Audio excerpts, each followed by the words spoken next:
প্রথমবারের মতো AFC Asian কাপের চূড়ান্ত প্রতিযোগিতায় জায়গা করে নিয়েছে বাংলাদেশ নারী ফুটবল দল, যার বদৌলতে ঋতুপর্ণা আফিদাদের সামনে আসন্ন 2027 নারী বিশ্বকাপে খেলার সুযোগও হাতছানি দিচ্ছে। মাঠের ফুটবলে মেয়েদের অসাধারণ ফর্ম বড় সুখবর দিয়েছে বাংলাদেশকে। ফিফা র্যাঙ্কিংয়ে নিজেদের ইতিহাসে সর্বোচ্চ অবস্থান 104 নম্বরে উঠে এসেছে লাল সবুজের প্রতিনিধিরা। বৃহস্পতিবার ফিফা নারী ফুটবলের র্যাঙ্কিং প্রকাশ করেছে। সেই র্যাঙ্কিংয়ে বাংলাদেশই সর্বোচ্চ 24 ধাপ উন্নতি করেছে।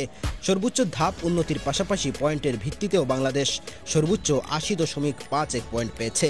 ফিফার কোনো র্যাঙ্কিংয়ে বাংলাদেশের এত উন্নতি আগে কখনো হয়নি, তাই ফিফা বিশেষভাবে আজকের বিজ্ঞপ্তিতে বাংলাদেশের নাম উল্লেখ করেছে।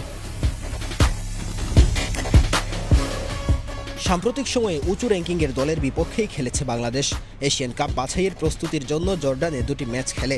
জর্ডান ও ইন্দোনেশিয়া দুই দলই বাংলাদেশের চেয়ে র্যাঙ্কিংয়ে 30 এবং 50 ধাপ এগিয়ে ছিল। দুই দলকেই বাংলাদেশ রুখে দেয়।